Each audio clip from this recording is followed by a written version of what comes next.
Due to the graphic nature of this program, viewer discretion is advised.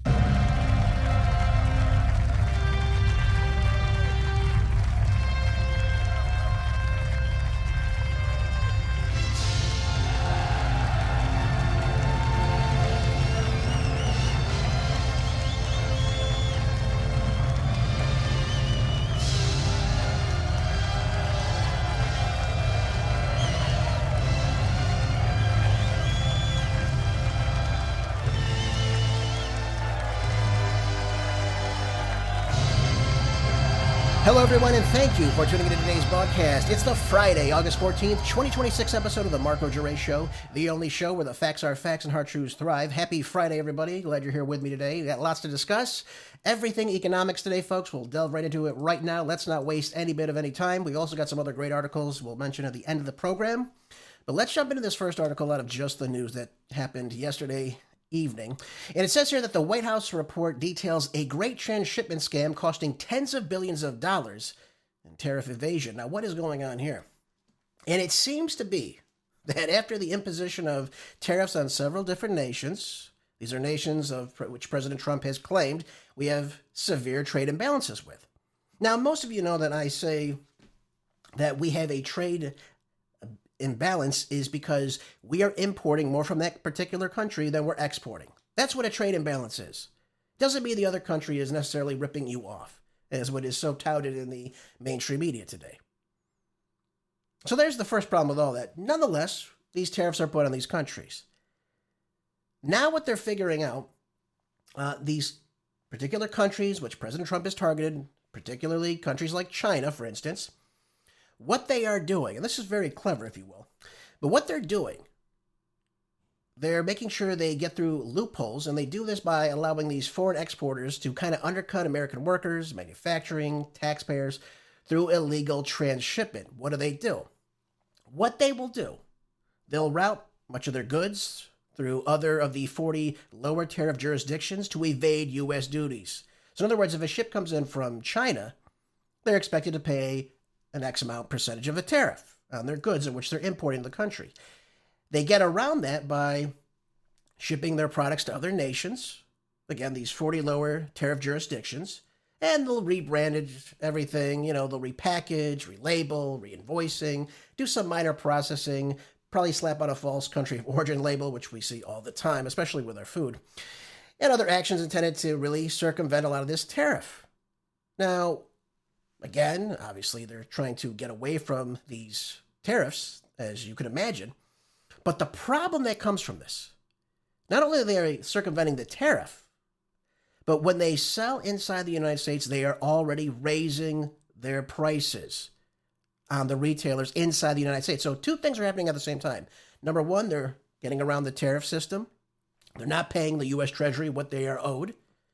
Now, again, whether legal or illegal, they're not paying the tariffs of which President Trump has placed on that country, or that commodity, or whatever it may be. And as a result of it, they're still rising the prices right here inside the United States. Can you believe that? So in other words, if you have a 50% tariff on all Chinese goods, those prices are still 50% higher inside the United States. And what they've figured out is that there is roughly about a $19 to $26 billion per year loss in tariff revenue on a lot of these countries that are doing this. Again, so it also lets China maintain manufacturing output while appearing to reduce their direct exports into the United States as well. And that also makes people look and say, okay, well, look at the trade deficit is depleting, but that's not really the case. They're laundering these exports to other countries to avoid paying the Trump-era tariffs. That's what's taking place here. Now, in order to combat this, what they would like to do, this is what Customs and Border Patrol has got to get good with, what they want to do is have a lot of AI-powered detection systems to come in place to, again, monitor the shipping routes, the container markings, any type of packaging patterns, ownership records, X-raying images to figure out exactly what is coming into the country, what is supposed to be there, what is not. And this is hopefully going to allow them to crack down on a lot of this, again, illegal shipping to a third nation. But they also want to introduce some retroactive tariff penalties as well. That could also be something they do, especially to countries, again, like China that are doing this. And they also want to make sure that they're expanding customs scrutiny and enforcement. That's really the key here. Making sure we know what ship's coming in, where the ship's coming from, what's on there, what the cargo is, what's supposed to be there, what's not supposed to be there. And as a result of this, you've got to target a lot of these 40-plus transshipment hubs as well. Did China throw on like $1 billion worth of cargo onto your vessel and put it under, a Japanese flag or a South Korean label on it or whatever it may be? But this is a major, major problem, folks. And by the way, we know that China is very close with Mexico, Canada, India, Vietnam, Panama, Colombia, Japan. We know this. So they're doing whatever they can to get away from paying this tariff while, again, raising their prices inside the United States to their retailers. So in other words, they charge the retailer that same price that they would if they paid the tariff, but they're not paying the tariff. So they're making out like bandits on this.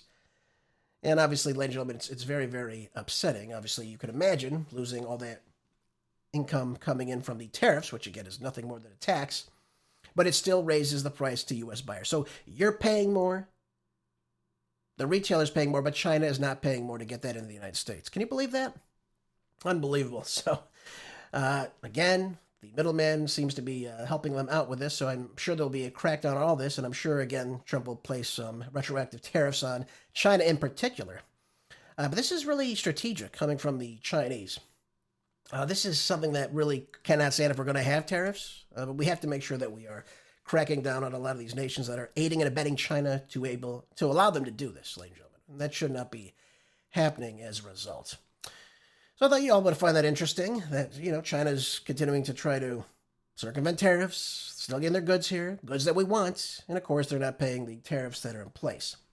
As you know, President Trump has come out with a new round of tariffs, and we'll see exactly how this is enforced, if they are able to crack down on this, what penalties are put in place, and if anyone suffers the result of all of this. Oh, by the way, folks, something positive today, referring to the economy. Let's take a look at this in Fox Business. This comes from good old Howard Lutnick, our wonderful Commerce Secretary, rather. And it says here that Ford's U.S. manufacturing expansion to bring thousands and thousands of jobs right here into the United States. So could this finally be something positive that comes from these Trump tariffs, besides higher prices? Perhaps. It says here that Ford is preparing now to expand the U.S. production of Lincoln vehicles as the automaker moves towards ending imports from China for American customers. This is a move, again, that Commerce Secretary Howard Lutnick has highlighted when discussing the Trump-era administration tariffs to expand domestic manufacturing. Now, let me say, this is what Trump has said from the beginning. Let's put tariffs on a lot of these countries, especially ones that we're importing a lot of good from. These countries that, again, alleged are ripping us off. Again, we're just buying products that we want from these countries. If we didn't want the products from China, the cheaper labor, we wouldn't buy them. Or we would just buy them here in the United States if we produced it. But the problem is the outsourcing. So what the Trump administration's thinking was, we'll slap these tariffs on, these companies will bring these jobs back to the United States, and we won't have to rely on these foreign imports. It'll be great. Sadly, that's not really materializing here in the United States, really. Although if this does happen, this is a very big thing, of course. And Lutnick has said they're bringing the manufacturing home. Okay, good. Ford's an American motor company. Great. Let's bring it back to the United States. I would have done something different. And I've said this in the past to you. What I would have done, instead of slapping tariffs on these countries, causing the price to increase, especially with goods that we need to get imported to the United States because we're not doing it here. What I would do instead, I would have put on quotas. So in other words, I would tell China or Japan or any of these automakers, if that's what I'm targeting, these automobile companies come back to the United States, I would put a quota on them. I'd say you can only bring in X number of cars every single year. After that, we're not allowing these cars in the United States. And so essentially they'd be losing out on a lot of profit. So the smart thing would be, of course, to then say, okay, if you're only going to allow a certain number of cars to come in from, wherever, we've got to start bringing these plants to the United States and start investing in manufacturing in the United States. And it might even be a little bit cheaper if you lower the tax rates, which, again, I said would be a beneficial idea for the Trump administration. Lower the corporate tax rates some more. Bring these companies back to the United States. It would have been a good idea. Now, Trump, in his credit, has reduced it But I still think he can drop it a little bit lower. That's just my own estimation. Make things able to get more of an incentive from these big businesses to bring them back to the United States. That's what it's all about. That's why they're in China. They're paying a lower corporate tax rate than here in the United States. How could that be? And by the way, let's not just make it luxury brand automobiles. Let's just go down the line. Let's make things more accessible in the United States, lower tax rates, incentivize these companies, bring them back to the United States that way, along with the quotas. And that way, again, if you're bringing in a car, like a Toyota from Japan, you're not slapping on, a 45% tariff on it. So these, consumers are paying 45% more at the lot for the same damn piece of metal or plastic, however you look at it. That's the way I would go about it. Tariffs, ladies and gentlemen, are a tax. It sounds nice.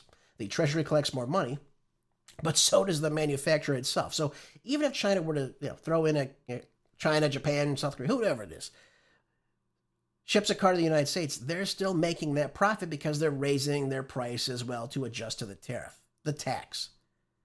So you might be thinking, hey, we're sticking it to China or Japan or Russia or whoever, but they're also getting a higher revenue as a result of this. Otherwise, they lose their profit. And that's what happens most of the time, too. They keep their prices a little bit lower just for a little bit, and then all of a sudden they say, well, we're losing money. We've got to start raising these prices. It's got to happen. I've seen that with small businesses, especially when COVID hit. I was talking to a local business owner I would go see often, and they were telling me, they're like, yeah, we're eating up the cost right now of the, inflation we're experiencing, but, at some point it's going to happen, and sure enough, it happened. And the price I was paying for what I was getting there rose by a significant amount in just a short period of time. Because that's what that's what all businesses have to do when we have inflation or when we have tariffs. They've got to adjust, otherwise there's no profit. If there's no profit, then they lose money, and then they go insolvent. Doesn't work. So again, I'm all about bringing these jobs back to the United States. That's a good idea. I think there's a better way to go about doing it, though. Incentives, quotas are the way to go, and tax cuts would probably be something a little bit more beneficial than putting a tax on the American consumer. Again, if you're relying on the company, they have no choice. So again, if it took a year and a half, still those people that bought that automobile, luxury car, they still paid that price, last year and part of this year until that manufacturing gets up and running, which again, he doesn't specify exactly when it's going to happen, just that it will likely happen, which again, I'm hopeful for.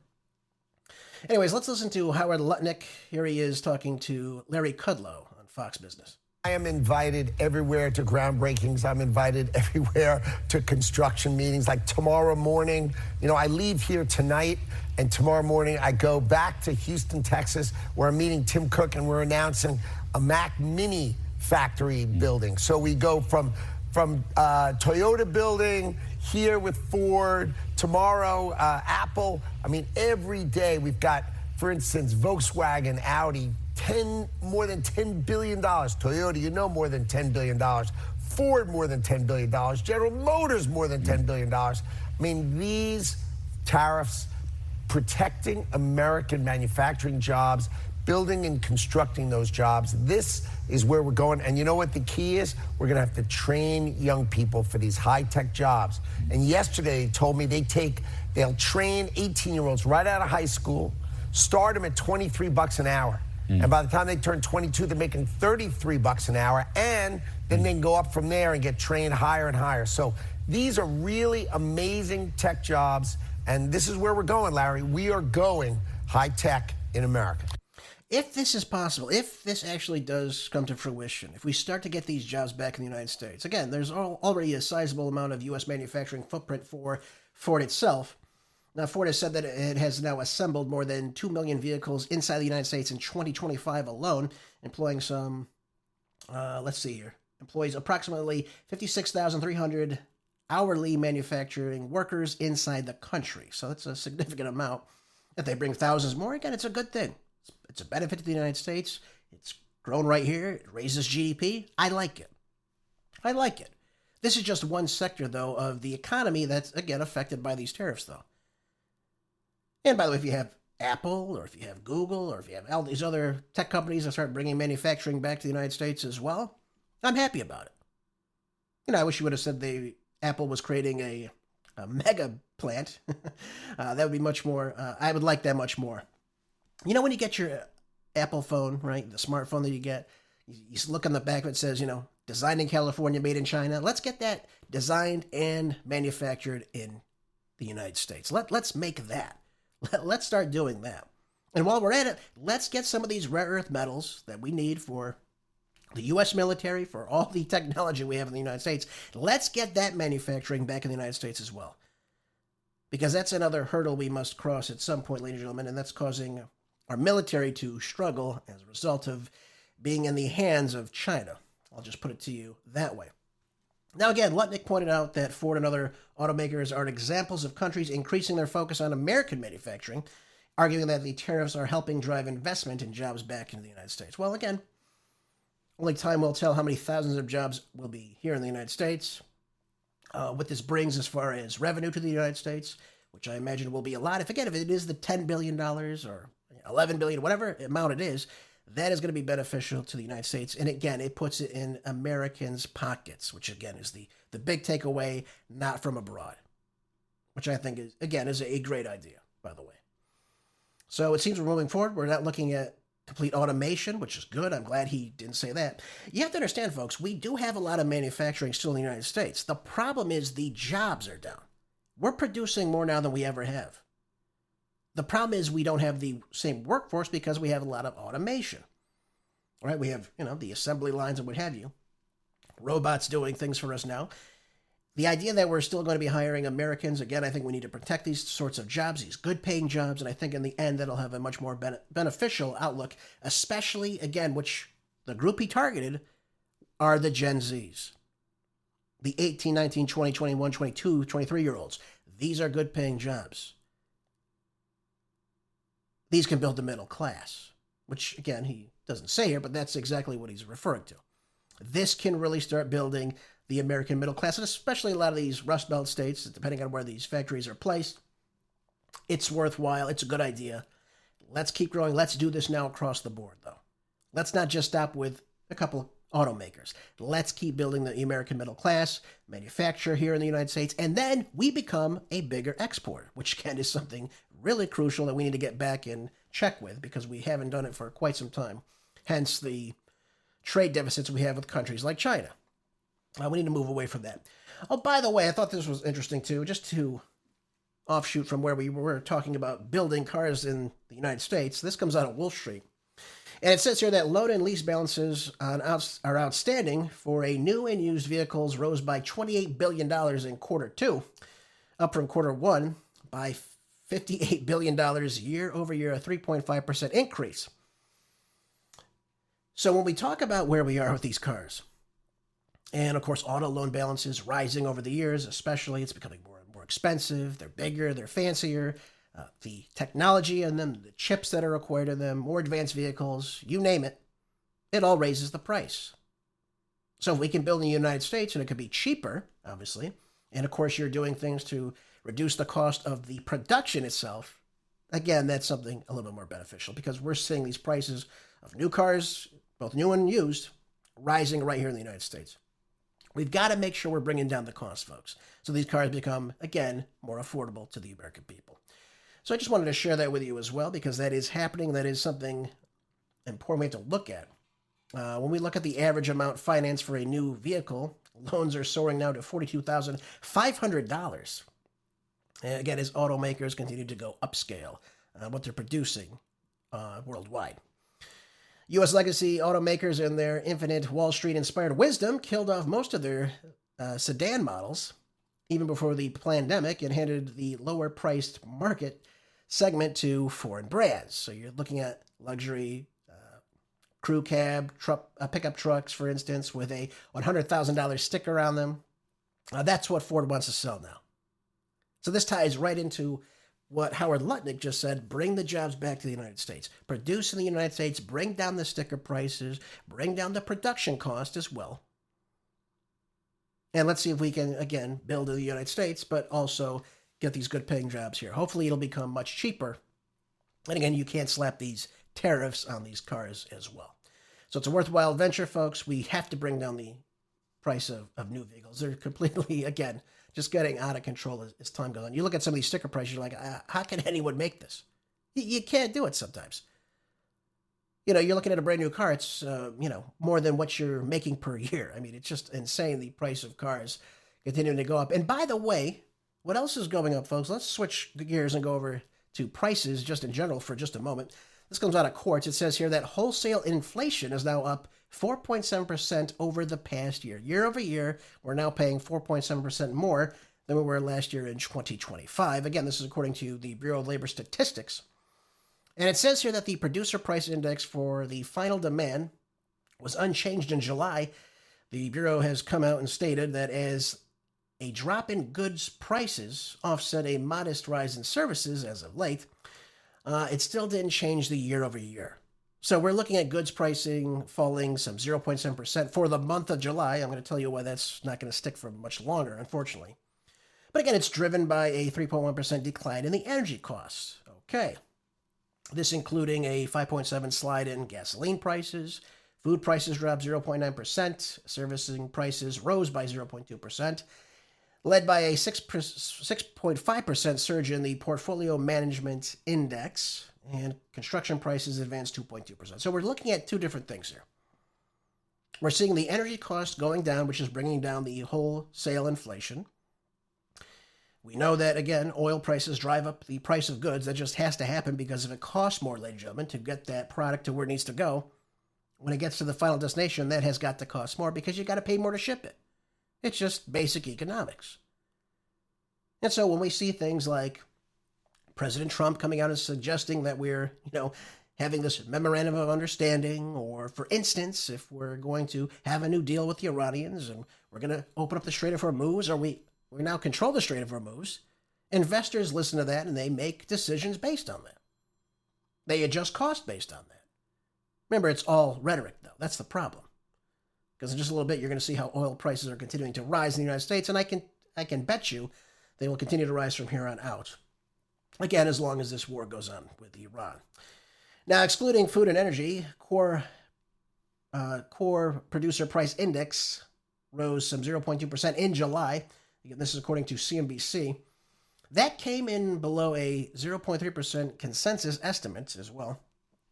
And then you have core PPI excluding trade services increasing 0.4%. And the 12-month unadjusted rate for the measure came in at just 4.7% inflation. So we're looking year over year, we're seeing we're paying more. We're almost paying 5% more for the same goods that we were paying for last year. And again, folks, this came right after we decided to go into Iran last June. Again, which was the start of this conflict we find ourselves in now. And so, folks, while I wish I could say there's something better about this, I don't see these prices coming down.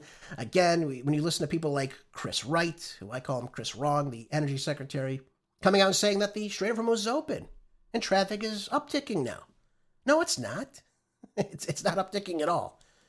From where it was last year, before this war this year, you had 140 ships every single day crossing that strait. Today, you're lucky to get 10. And that's only dwindling the oil industry as well because you're not getting the necessary oil tankers to get through the Strait of Hormuz. So the rhetoric matters. People hear something positive. The oil prices reflect that. And then they go right back up, as you'll see very soon. So again, we're looking at a whole slew of different pricing that goes on here, folks. Everything is up, though. That's the main thing you take away. Yes, the month of July, we had some rebounding in grocery prices, gasoline prices at the pump, alleviate some of the stress, but it's all going back up. And it's all up from where it was last year. And we need these prices to go down, especially in a midterm election cycle here. That's what has to happen. And again, another positive from Trump, by the way. Let's again focus on what he is doing, especially when it comes to capital gains taxes. Trump wants to float the idea of cutting capital gains taxes on homes inside the United States. Again, what this could mean for home buyers here. So a tax break for the Americans who are selling their primary residence could become part of the Trump administration's midterm pitch. Again, something positive. I'm all about tax cuts. Ladies and gentlemen, you know that. I think more money in your pocket is a good thing, not a bad thing. Of course, especially if you own your home and you're selling it, you should be able to collect that money. But experts are now saying that such an effort is unlikely to happen so quickly, of course, and the benefit would skew to the wealthier homeowners. That's absolutely correct, by the way. And so while it's a nice pitch, of course, when we look at this, when we break this down, we're seeing that the empty nesters who own a house for 30 or 40 years, but they didn't want to have to pay the Biden inflation tax, are, necessarily rich people, of course. But again, a change to the home sales capital gains exclusion would require action from Congress, and it's unclear of how interested the administration is in pursuing this idea. Again, I think it's a worthwhile idea. Look at the price of homes today. Again, more money in people's pocket is better. And by the way, the people selling these homes are more likely to be older people that have bigger homes. Again, more wealthier people as well would be the ones that benefit overall. Obviously, they have the more pricier real estate. There are some exclusions as to who gets it, who does not get it. But let's take a key look at the slashing of the capital gains taxes on the home sales. What are the benefits of this? You have inflation protection. Right now, we're looking at, again, 4.7% inflation. Last month, or at least 2 months ago, it was 4.2%. That's only going to rise, folks. So you have some indexing gains to combat inflation, or you can raise the exclusion on the capital gains tax to prevent homeowners from paying the tax on their paper gains, which is common. And by the way, you have more tax-free profit from selling your home. Who wouldn't want that? Anyone would want that, even if it's a smaller amount. I mean, that's just the way it is. You also have lower taxes can encourage some homeowners, especially older households with bigger gains, to sell rather than stay put to avoid the tax. Again, look at the Biden-era inflation. Now, they didn't want to pay that, so some people just stayed where they are. They didn't want to downsize yet. And then again, you also have a potential liquidity boost as well. You have these same home buyers and homeowners now who have kind of stayed in their equity over decades. Now they can convert more of this into cash when they're selling. So this improves retirement liquidity as well, and also enables some downsizing. So think about the millennials, the Gen Zers who are want to start families, want to expand what they may have already. They want to expand their family size, and they need bigger homes. So naturally, this is beneficial to, say, somebody who's, like they claim, the empty nesters who maybe want to downsize now. They want to take their money and run. Okay, fine. That's fine. But who actually benefits from this? This is the key takeaway. Most of the sellers right now in America are already in the zero tax bracket. So under the current law, 95% of households and 90% of seniors owe no capital gains tax when they are selling their homes because the gains fell below the existing exclusion. So that's what it comes down to, by and large. So the benefits are going to skew the heavily over to the wealthy people. Only 15% of homeowners would really benefit from eliminating the capital gains taxes on the homes, folks. So really and truly, is it a big deal? Is it not a big deal? Again, anytime you're cutting taxes on people when they're making a profit on something, I'm for it. I'm for it. But again, who's this benefit mostly? It's wealthier people. And by the way, it will have a minimal impact on the housing supply. Just because there's so few sellers who owe today, even if you were to cut the capital gains taxes, you cannot meaningfully increase the housing supply or ease the shortages that we see right now. Nothing can change that right now.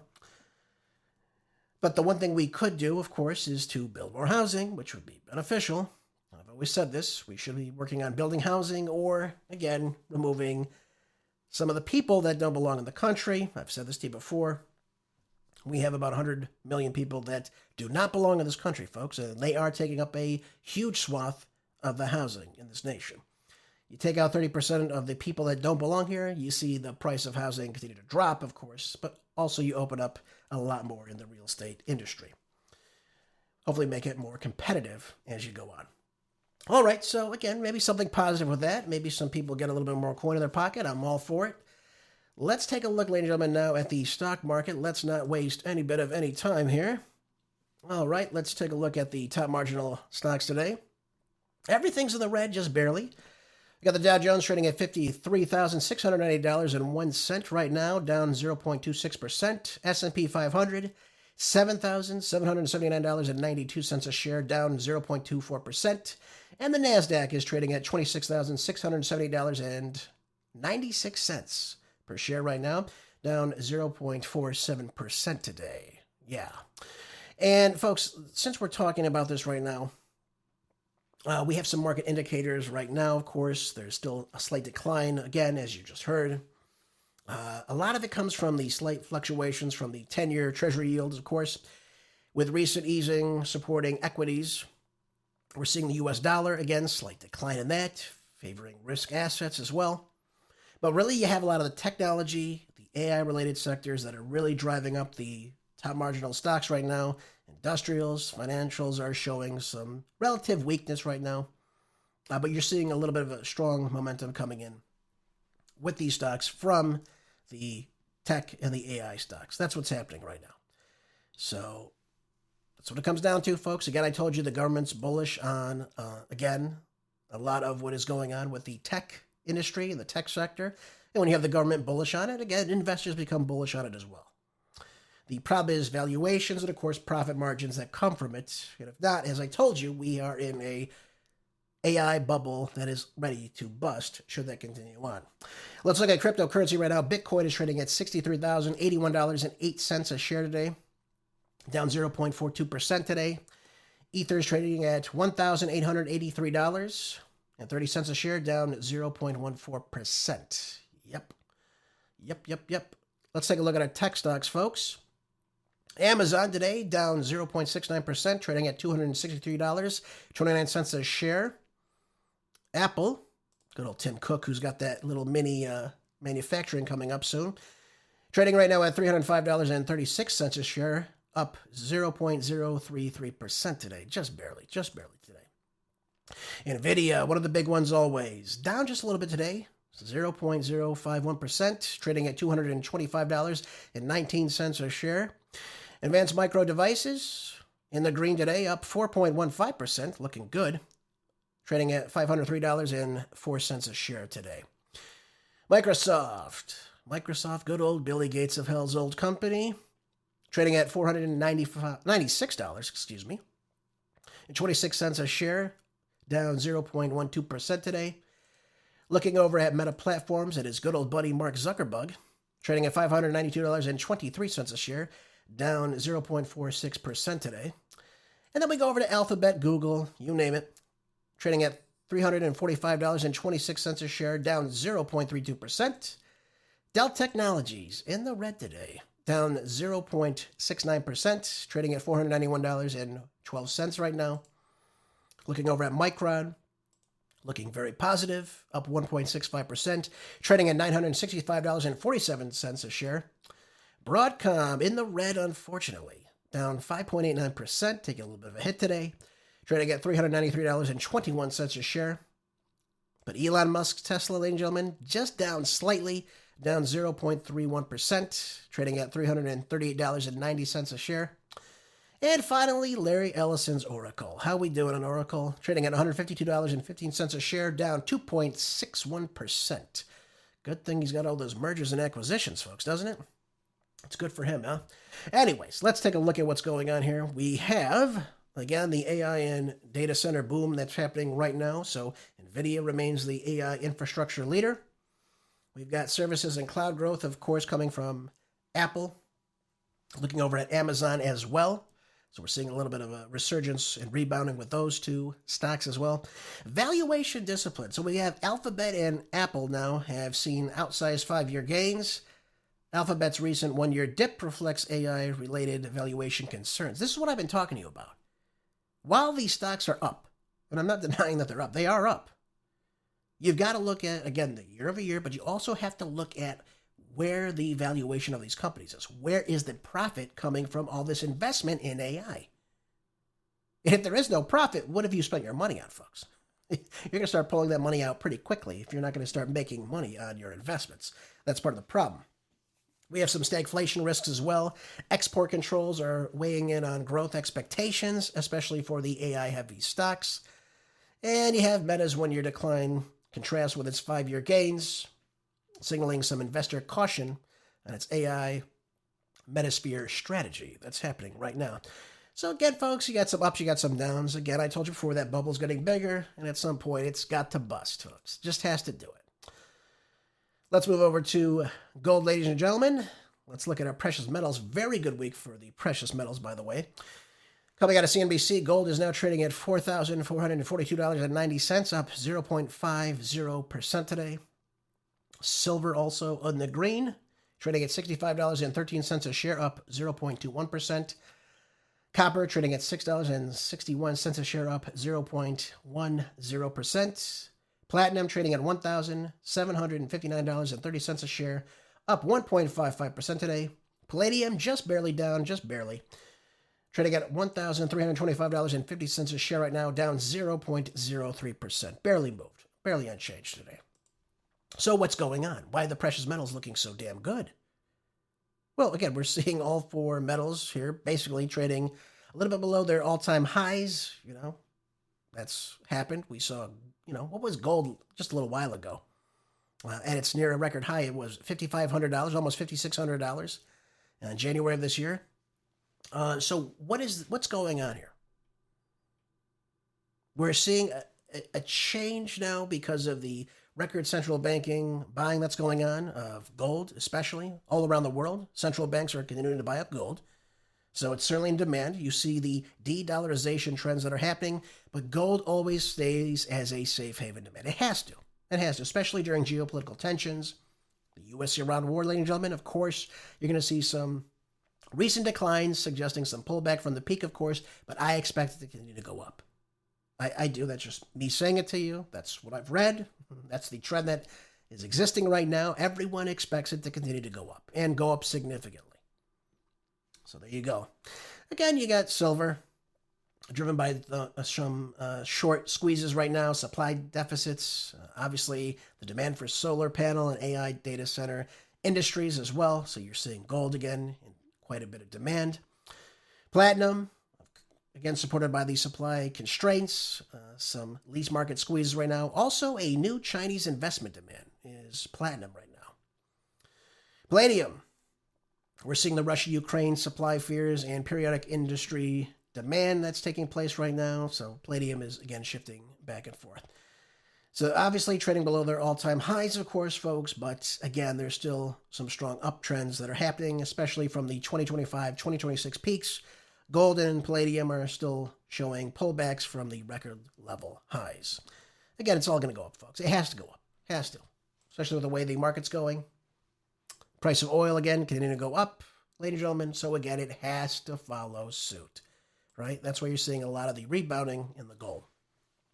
Speaking of oil, let's take a look at it, folks. Oil, West Texas Intermediate, trading at $82.02 right now, up 0.95%.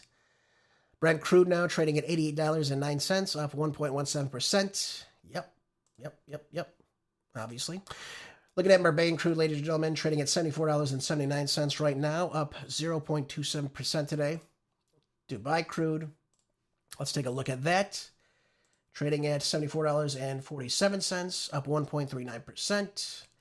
Western Canadian Select, let's take a look at this, how they're doing up north, our wonderful neighbors, trading at $59.56 a barrel, up 4.27%. And it looks like Urals crude today, trading at $57.09 per barrel today, up 0.81% on the day. We're seeing a lot of shifts going on right now. So what does it all come down to? And a lot of it is usually the same, folks. We're looking at this war right now. We're uncertain about the oil that is coming through the Strait of Hormuz. That is the biggest take from all this. And as long as this ongoing conflict with Iran continues and the tensions remain high, you still have these potential disruptions. And again, what I told you the other day? Oil coming out of the Strait of Hormuz is down 92% from where it was right before the war. That is a dramatic shift, of course, in oil shipments to places in the globe where it's needed. A lot of it's going to Asia right now. A lot of it's going to the Asian markets. There's a lot of Asian demand that is taking place right now. And so as a result, you have the world supply being shut off. Roughly 34% of the world supply comes from the Persian Gulf. So when you shut off that spigot, when you don't have it anymore, you got problems. That's why you're seeing the prices continuing to stay elevated right now, even though there's talks of hopefully getting to negotiations, which I don't expect to happen anytime soon. Not in any meaningful way, of course. Maybe some rhetoric is thrown around, but not in any meaningful way will we ever see anything stop as of right now. I've heard, this is what I heard yesterday. that Trump is going to lay back until the midterms take place, and then all of a sudden he's going to escalate the war. He can't. He can't escalate the war. He doesn't have the munitions to do it. We don't have the oil to do it, folks. We're continuing to deplete our strategic petroleum reserve. What are we going to do? Where are we going to get the oil from? What, is it going to come from the sky? It can't happen. And so you've got OPEC involved with the supply discipline. They want to cut the production, of course, right now, which is tighten the global supply. Again, this is going to support the oil being over $100 per barrel, of course. We've seen this before. It's only going to get back up there, folks, very soon. And especially when Iran has said, we're shutting this down. Nothing's coming through unless it's going to China. Another big problem. And those countries in the Gulf are going to struggle as a result of that with their own economies. Now we have inflation and policy implications as well. So the elevated oil prices are just feeding right into the CPI numbers, which we just talked about. Again, inflation is 4.7. I wish it was 4.2%. 4.7% year over year. So it's only going up, folks. It's not coming down. And again, the oil is the biggest indicator of all that. Again, you have the strong Asian demand for, again, Dubai, Omani, crude. That's happening right now. The Canadian, Western Canadian Select are supporting their benchmarks relative to the Western Texas Intermediate and, of course, Brent crude as well. So there you go. Light, sweet crudes like WTI, Western Canadian Select remain in demand for gasoline production, while heavier grades like Urals and Urbane are priced higher due to the refining constraints. Yep. And by the way, folks, inside the United States, just to be clear with you, 70% of all the refineries in the U.S. are meant for the heavy crude. So that'd be like Urals and Urbane crude. We don't produce that in the United States. We have to get it from abroad. So we're getting a lot of it coming in from Venezuela right now, which is extremely dense, heavy crude. I've been told it's almost as thick as peanut butter when it comes out of the ground. You have to do a lot to extract it. You got to do a lot to refine it. It costs more to do so. There's a lot more management and upkeep of the refineries. And as a result of that, it costs more. And again, we're only getting a little bit of that in the country right now. We're not getting an ample amount, and that's why we're digging into our reserves right now. That just has to happen. We can't do anything about it, folks. It's just you continue to deplete and pray for this war to end and the resumption of normal traffic of the Strait, but that's not happening right now. And the Iranians know it.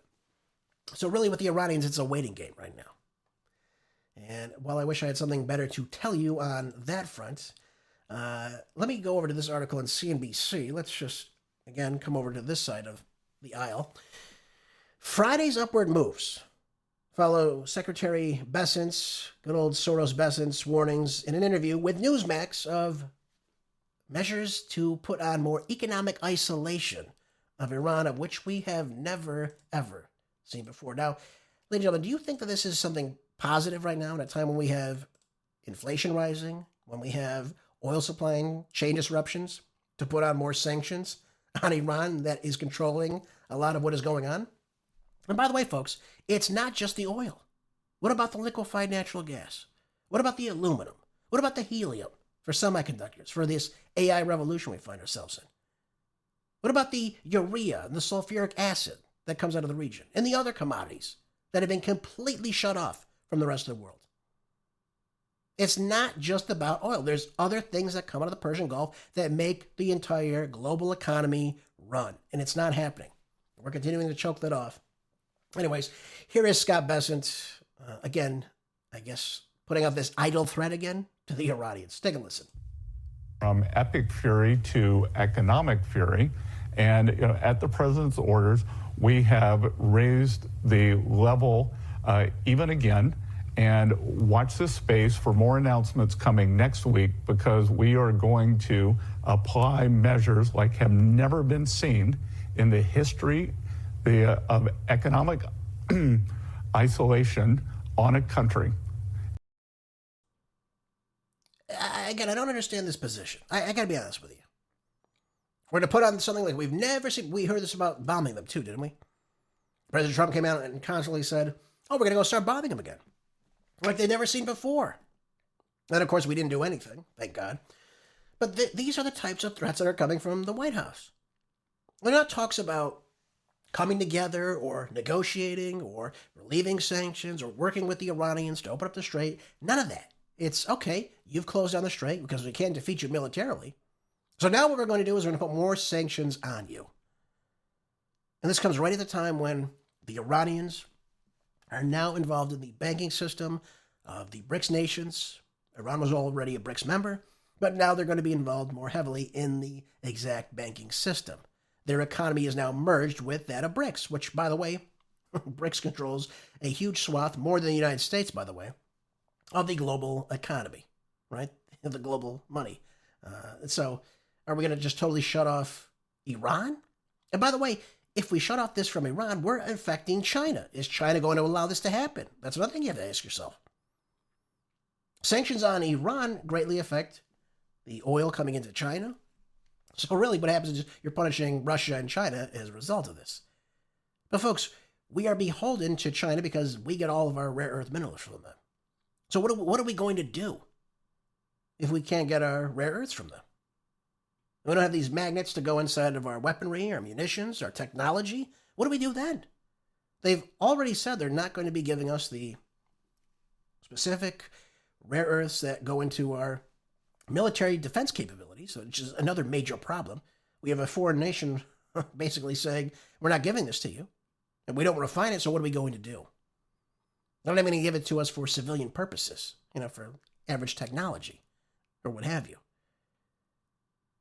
So this is very troubling, folks, to hear all this. The more pressure we apply on the Iranians, the more they will keep the Strait of Hormuz locked down. Again, this is a waiting game for them, too. One's waiting for the other one to buckle, and the Iranians are not budging. They're just simply not going to do it. But it also affects China. So China has some leverage now because, again, we are dependent on a lot of what they give us. And especially coming in from the rare earths, they control over 90% of the market. We get all of our rare earth minerals from them. So they can easily just shut that down and say, okay, as long as you have these sanctions on the Iranians, we're not giving you any of them. Good luck, with these, that $1.5 trillion defense spending bill you put forth. Again, if you don't have the rare earths to do it, you can throw all the money in the world at it. You can't do it. You don't have the raw materials to produce these munitions. And that puts our military at risk. It puts our national security at risk. We're in a lot of trouble, folks. And I don't know what President Trump is thinking when we say things like this. Again, the Iranians are listening. So are the Chinese. So are the Russians. They're watching everything we do. And again, instead of negotiations, instead of diplomacy, it's more of these idle threats. Again, we saw on Thursday, Energy Secretary Chris Wright claiming that the oil exports passing through the strait are now higher than many independent estimates. It's a bunch of nonsense through and through. But it got the oil prices to fluctuate, didn't it? For the time being. Anything they can do to get the market to fluctuate. So anyways, not good, folks. This idea of putting more sanctions on Iran, especially at a time like this, is not going to be beneficial. It's not going to be good. We still hear people like Keith Kellogg, Jack Keane coming on Fox News, talking about going in and, doing both the sanctions and attacking Iran still. Simply not going to work. Not going to work. And if it was going to work, it would work by now. And by the way, let me just say this to you, since we're on the topic of oil and, of course, the markets and sanctions. Let me bring this up to you as well. What we're seeing right now is that unless the Strait of Hormuz opens up and the fuel supplies recover meaningfully, the amount of the what is called the diesel crack spread, this is going to continue to go up, folks. We're looking at this article right now in ZeroHedge, and what is happening now? You are seeing record pricing for the heavy crude that is created, right? That is refined, and they are hitting record high numbers like we've never even seen before. We didn't even see this at the height of COVID. Now, Trump is coming in and saying that these companies are simply greedy, they're price gouging.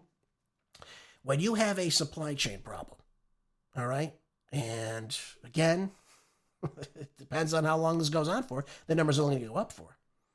But the longer this happens, when you have the global oil supply squeezed, the diesel market is going to be poised to stay tight. It's going to be volatile, and it'll continue to be expensive well into next year. That's what they're predicting right now. That's what Bank of America is saying right now. Their commodities team are coming out and saying Diesel prices have yet to even begin to go down.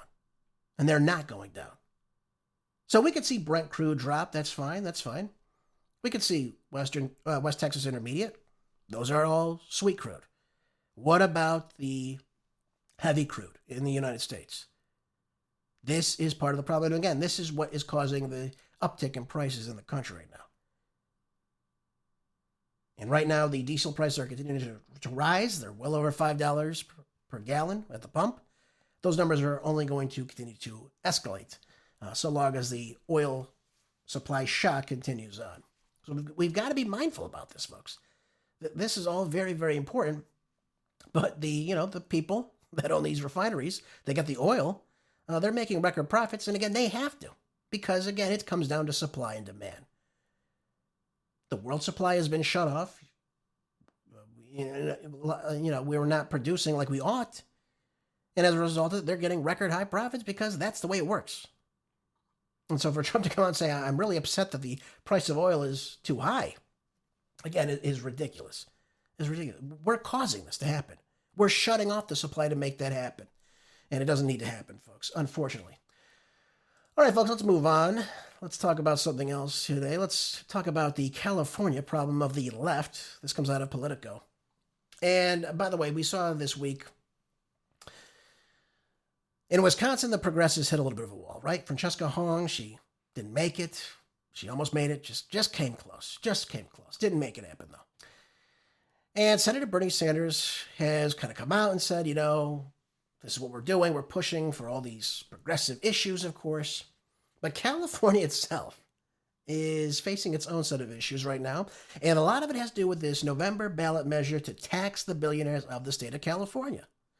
And again, lots of billionaires live in California, just like they live in New York. And they just don't get it. That's what I think it comes down to. You have these Democrats that are divided on the issue. You're getting some fierce opposition from Gavin Newsom because he knows he's in a bind if his state continues to lose GDP, of course. And much of the Democratic establishment, for some reason, maybe not only progressives, have yet to fully embrace the fight against this. This is the problem. But the people in California are so to the left. They're all about extracting more wealth from more people. Now, Bernie Sanders himself, right, good old Grandpa Bernie, he's endorsed the wealth tax in California. Elizabeth Warhead, she has declined to come out and take a position on it. But here's the problem. Here's what she came out and said just recently. Get a load of this. She said, I understand that the states are looking for their alternatives for how to make this happen. Again, she's referring to the wealth tax. We need to do it on a federal level. So she doesn't want to even just keep it in California. She wants to make it nationwide. So no matter where the billionaires go, no matter where the uber wealthy go, they'll be taxed accordingly. That's what it comes down to. I haven't heard yet from AOC. Okay, she'll come in and no doubt and say this. But here's the problem. What the idiots on the left don't understand is that you can try to tax people to death. I mean, the rich will continue to move their wealth elsewhere. That's just what it comes down to. They don't have to keep their money inside the United States. They can go elsewhere and put it wherever they want. They can move their businesses and move it elsewhere to just get away from it all, if that's what it means.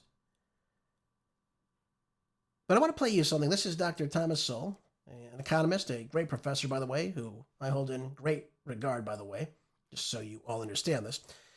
And one of the things that he uncovered in all of his extensive research, just because you think that by raising taxes you'll collect more money doesn't necessarily make it so. Take a listen. Looking back, this argument is not a new argument.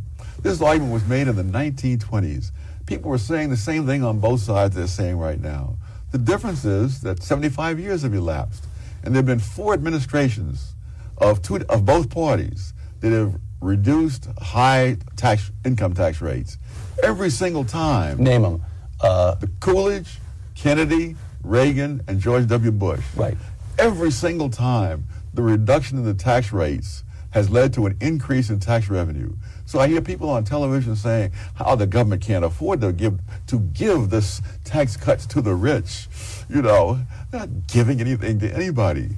What he's saying is absolutely correct. What he found out was that even when you lower taxes, there's less loopholes, and as a result of that, you tend to take in more money at the end.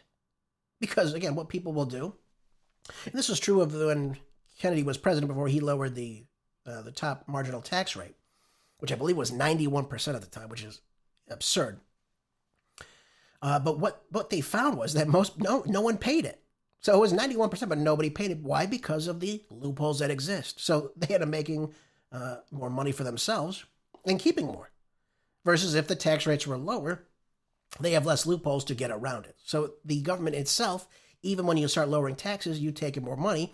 But also it's very crucial to understand, when you lower the tax rate, when you do that, you allow for more growth inside the economy itself. The economy continues to expand. We saw it under Coolidge. We saw it under Reagan. We saw it for part of the 60s, of course. We saw the Bush tax cuts, and we saw the Trump tax cuts as well. What did that do? It allowed for more growth inside the nation. That's what it's all about. That's what California can understand. That's what Bernie Sanders, Elizabeth Warren, they cannot understand it. It just doesn't make sense to them because they don't know anything outside of just taxing people to death. So California is at a crossroads right now. Gavin Newsom understands this. He understands that if I start dropping in, 5% wealth tax on all billionaires in the state, they're just going to get up and leave. And then we lose more revenue. And, the state's already hemorrhaging money as time goes on. Look at the deficits. Gavin Newsom is looking at tens of billions of dollars in spending deficits as well because of his wonderful policies, of course. So that'll be very bad for Gavin Newsom, especially when he tries to run in 2028, if he can't even keep people in his state. And, of course, what is his message going to be? Look at how great my state is doing? It's not looking very good at all, folks, for Gavin Newsom, sadly enough. Oh, by the way, folks, we have a few minutes before we wrap up today's program. Let me just quickly go over this with you. This comes out of the New York Post to highlight, again, the left in the country.